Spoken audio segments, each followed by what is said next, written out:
Good morning to all of you. So last class में अपन discuss कर रहे थे हमारे सब्जेक्ट जो अकाउंटेंसी है उसका रिलेशन कौन से अदर सब्जेक्ट से है। 3 रिलेशन पढ़ाया था मैंने आपको। रिलेशन विद मैथमेटिक्स, हमारा सब्जेक्ट मैथमेटिक्स से related. Relation with statistics, state से रिलेटेड है हमारा सब्जेक्ट। और एक पढ़ाया था relation with law, legal system, law country में जो एप्लीकेबल है उनसे रिलेटेड है।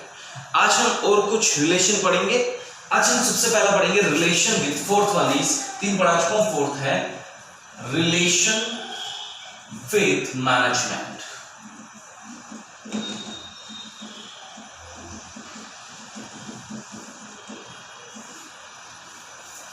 रिलेशन विद मैनेजमेंट का मतलब है हमारा सब्जेक्ट जो अकाउंटेंसी है ना, ये मैनेजमेंट सब्जेक्ट से भी रिलेटेड है। मैनेजमेंट भी आपके सिलेबस, आपके क्लास 11 में भी एक मैनेजमेंट का सब्जेक्ट आएगा, बिजनेस मैनेजमेंट, एक छोटा सा पार्ट रहेगा। तो हमारा जो अकाउंटेंसी सब्जेक्ट है it is also related with management, ये मैनेजमेंट से भी रिलेटेड है। अब बात आती है मैनेजमेंट से रिलेटेड है कैसे। देखो, मान लीजिए एक फर्म का मैनेजमेंट है, ये एक फर्म में दुकान है और ये उसका मैनेजमेंट है, लेट्स सपोज, ठीक है। मैनेजमेंट का काम क्या होता है? मैनेजमेंट को टाइम टू टाइम फर्म के लिए डिसीजंस लेने पड़ता है। और आप लोगों को पता है अगर उसने टाइमली डिसीजन लिया और उसने करेक्ट एक्यूरेटली डिसीजन लिया तो फर्म्स कहां जाती है? सक्सेस की तरफ। फर्म सक्सेस होती है। फर्म की सक्सेस डिपेंड करती है मैनेजमेंट जो डिसीजन लेता है। लेकिन आपको यह ध्यान रखना है कि मैनेजमेंट को डिसीजन लेने के लिए कुछ इंफॉर्मेशन चाहिए होगी, बहुत सी इंफॉर्मेशन चाहिए होगी, बहुत सी इंफॉर्मेशन चाहिए होगी। और ये इंफॉर्मेशन उन्हें कौन देता है? फर्म का अकाउंटेंट, यूं बोल सकता हूं, और वर्ड बोल सकता हूं फर्म का अकाउंटिंग सिस्टम। आपका अकाउंटिंग का सिस्टम क्या है? देखो, एक अकाउंटेंट का या अकाउंटिंग सिस्टम का, एक अकाउंटेंट का एक रोल ये भी होता है कि वो टाइम टू टाइम अकाउंटिंग से रिलेटेड जो भी इंफॉर्मेशन उसके पास है, he should flow और communicate that information to the management। उसको वो इंफॉर्मेशंस, वो जानकारियां मैनेजमेंट को देनी चाहिए, और वो भी टाइम टू टाइम।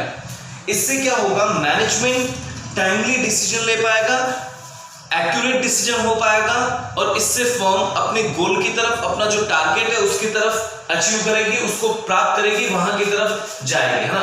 तो जिंदगी में ध्यान रखिएगा, हमारा सब्जेक्ट जो अकाउंटेंसी है it is also related with the management. How it is related with the management? It provides information to the management. ये मैनेजमेंट को इंफॉर्मेशन प्रोवाइड कराता है so that the management can take a proper and timely decision, ताकि management एक properly और एक timely decision ले सके। चलिए, नेक्स्ट जो रिलेशन पढ़ना है हमें वो है रिलेशन विद सोशियोलॉजी। ये अब 5th हो गया।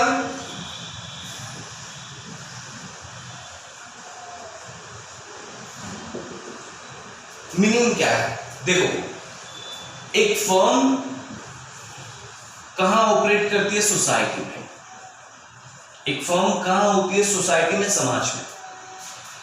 एक फर्म को चलाने के लिए जो चीजें चाहिए होती है, नंबर फर्स्ट रॉ मटेरियल, कच्चा माल, वो भी उसे कहां से मिलता है? सोसाइटी से।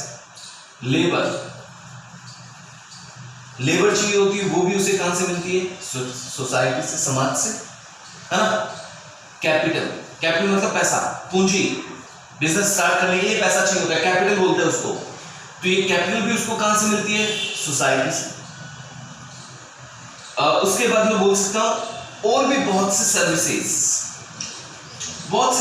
चाहिए होती है, वो भी उसे कहां से मिलती है? सोसाइटी से। फिर वो अपना प्रोडक्ट्स बेचना स्टार्ट करता है। बेचने के लिए क्या चाहिए? मार्केट। वो मार्केट भी उसको कहां मिलता है? सोसाइटी में। मतलब आप अगर एक बिजनेस कर रहे हैं तो आपके पास जो पैसा है, जो वर्कर्स हैं, जो रॉ मटेरियल है, जो फिनिश गुड्स हैं, जो तैयार माल है, सब कुछ कहां से आ रहा है? सोसाइटी से। मतलब आप सोसाइटी से ले ही ले रहे हो। तो ये आपकी एक मॉरल ड्यूटी है बिजनेस की कि आपने समाज से इतना कुछ लिया है तो आप भी समाज को कुछ देंगे। ये आपकी एक मॉरल ड्यूटी है। आप क्या दे सकते समाज को?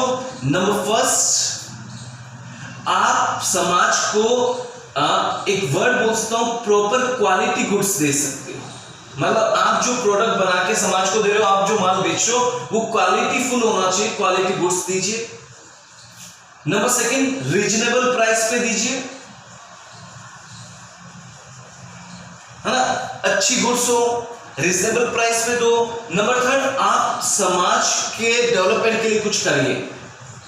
डेवलपमेंट ऑफ सोसाइटी, आपको समाज के डेवलपमेंट के लिए कुछ करना चाहिए। फॉर एग्जांपल, आपको जैसे गर्ल्स स्कूल में डोनेशन दिया, या ट्री प्लांटेशन करवाया आपने, या इसके अलावा जो भी रिलीफ फंड्स हैं गवर्नमेंट के, वहां आपने डोनेट करा। और इसके अलावा there are numerous things which we can do, जो हम कर सकते हैं। ऐसे बहुत सी चीजें हैं जिससे सोसाइटी का डेवलपमेंट। तो एक बिजनेस की मॉरल ड्यूटी है, it is the moral responsibility of the business कि वो भी समाज के लिए कुछ करे।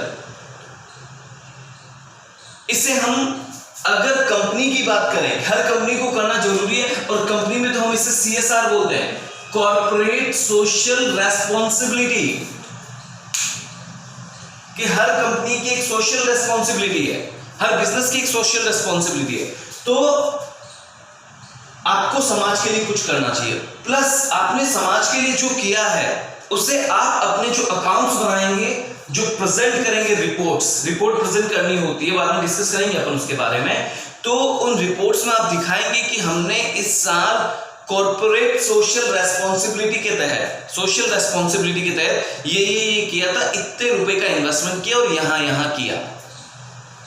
अब इसके अलावा क्या कर सकते हैं? सीवरेज जो ट्रीटमेंट होते हैं वहां कर सकते हैं कुछ प्रोग्राम, जो भी है वाटर जो फिल्ट्रेशन होता है वहां कार्यक्रम कर सकते हैं, वहां कुछ अपना योगदान दे सकते हैं, सहयोग कर सकते हैं। तो ऐसे बहुत सी चीजें जो कॉर्पोरेट सोशल रेस्पॉन्सिबिलिटी के तहत आती है, and you should perform all this. तो आज हमने दो रिलेशन पढ़े, रिलेशन विद सोशियोलॉजी, समाज शास्त्र से relation, and the relation with management. कल एक लास्ट रिलेशन पढ़ेंगे, relation with economics. Have a nice day.